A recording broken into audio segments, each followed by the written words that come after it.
Bismillahirrahmanirrahim. Assalamualaikum warahmatullahi wabarakatuh. Alhamdulillahirrahmanirrahim. Assalatu wassalamu ala asrofil anbiya'i wal mursalin wa ala alihi wa sahbihi ajma'in. Amma ba'du. Yang terhormat Endah Usfihana, selaku inovator pendidikan dan pegiat literasi. Ya, terima kasih sudah hadir di JMP Community. Ini channel tentang pendidikan politik untuk generasi milenial. Bersama saya Muhammad Oki Fauzi. Saya akan menjadi moderator pada kesempatan kali ini untuk mewawancarai narasumber yang sangat menarik. Ini seorang tokoh muda dari Kabupaten Temanggung ya tentunya. Beliau ini memang aktif di bidang pendidikan usia dini. Ada berbagai bimbel yang diampu, kemudian ada usaha-usaha ini ya, desainer, kemudian perpustakaan online dan yang lain-lain. Nah, nanti kita akan tanyakan lebih jauh terkait hal ini. Selamat sore Endah. Gimana kabar? Selamat sore Oki. Alhamdulillah baik. Gimana Oki? Jangan baik? Sehat. Alhamdulillah baik. Oke, Endah ini seneng ya udah bisa ketemu lagi meskipun secara virtual ya. Padahal ini Endah ini dulu teman SMK saya. Iya. Kurang lebih berapa tahun dah nggak ketemu dah? Berapa tahun nggak ketemu? Dari 2012 berarti ya? Iya. 2012 berarti hampir 9 tahun. Ya? Iya, cukup ya. lama. Ya, lama ya? Nggak kerasa ya, udah 9 tahun. Oke dah, mungkin ini teman-teman dari, jadi channel ini namanya JMP Community, Jogja Melek Politik Community. Tujuannya adalah memberikan edukasi, kemudian advokasi terkait dengan politik, terutama untuk generasi muda, generasi milenial, supaya mereka menjadi pemilih yang berdaulat, menjadi pemilih yang punya referensi terkait politik, dan mereka independen, jadi tidak mudah dibeli, tidak mudah dipengaruhi, tapi mereka benar-benar paham, sadar akan hak politiknya, akan harapannya, dan bagaimana cara menyalurkannya. Itu Endah. Oke, Endah, sebelumnya mungkin boleh diperkenalkan dulu nama, kemudian hobinya apa, atau sekarang ini sibuk apa, kegiatannya dari dulu sampai sekarang, kenapa aktif di pendidikan usia dini, dan mungkin bisa diceritakan mulai dari nama, asalnya, dan kegiatan yang selama ini diikuti. Silakan. Oke, bismillahirrahmanirrahim. Terima kasih Mas Oki waktunya. Assalamualaikum warahmatullahi wabarakatuh. Waalaikumsalam. Teman-teman, nama saya Endah Usfihana. Seringnya dipanggil Endah ya.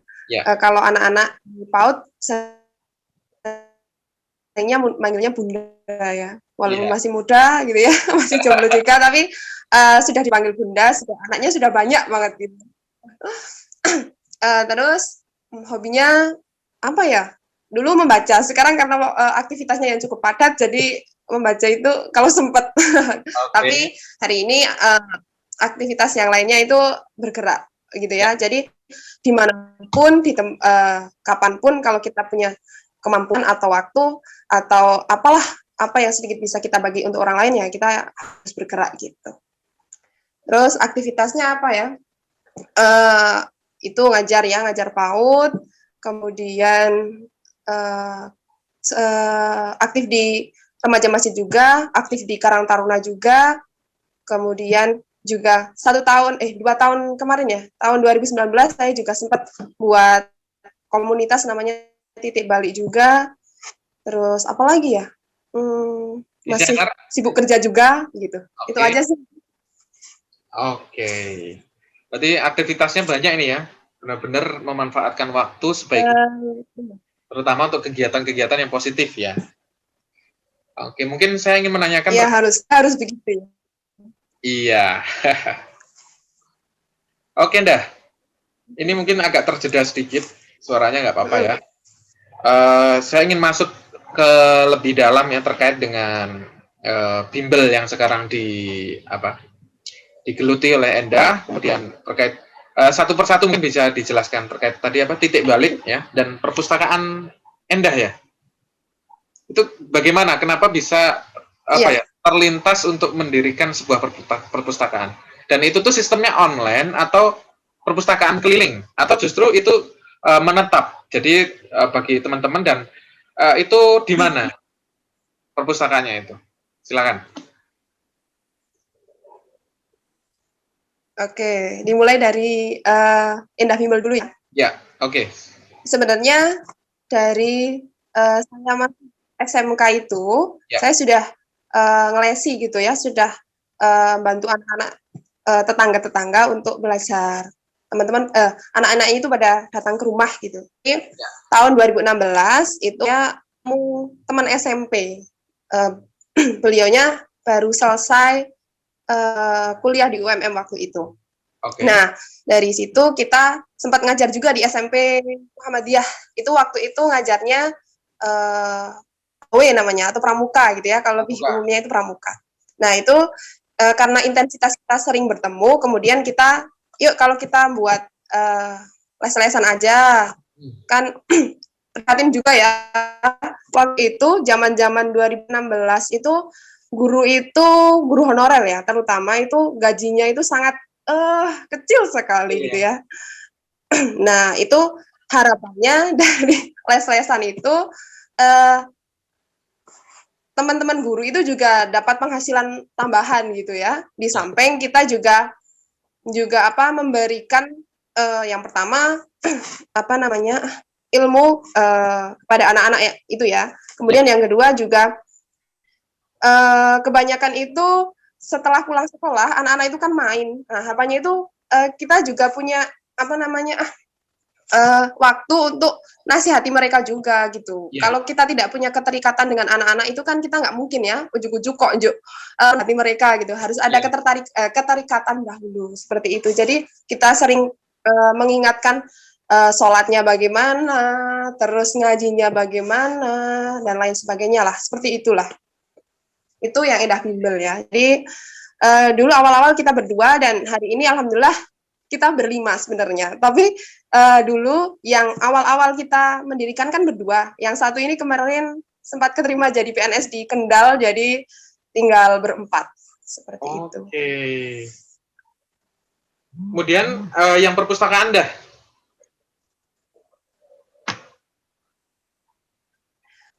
Kalau perpustakaan ini sebenarnya awalnya itu aku kan hobinya membaca sebenarnya. Nah, setelah kerja itu kan akhirnya kalau dulu pinjam bukunya, tapi kalau setelah bekerja itu kan akhirnya kita punya uang kemudian bisa membeli buku gitu ya. Tapi karena kesibukan yang sangat padat, akhirnya bukunya itu bacanya itu kadang-kadang. Jadi daripada nggak kepakai, sudah beli, akhirnya ya udahlah kita buka perpustakaan aja seperti itu. Perpustakaannya ada di sama sih di desaku, cuma beda rumah ya. Kalau beda RT lah seperti itu. Jadi memang ada perpustakaan nyatanya. Kalau di Instagram itu hanya kita untuk nge-share buku apa aja sih yang ada, seperti itu. Dan juga untuk anak-anak sini itu kan, anak-anak desa itu kan banyak banget yang usia SD. Nah, itu sebenarnya ternyata mereka ketika diberi tempat untuk membaca seperti itu, ternyata antusias mereka itu luar biasa banget. Jadi kita nyediain buku-buku cerita dan lain sebagainya, ternyata setiap hari itu anak-anak ada aja yang datang. Nah, itu luar biasa sih menurut saya ya, di zaman era digital seperti ini yang kebanyakan kan anak-anak sudah luar biasa sekali dengan gadgetnya seperti itu.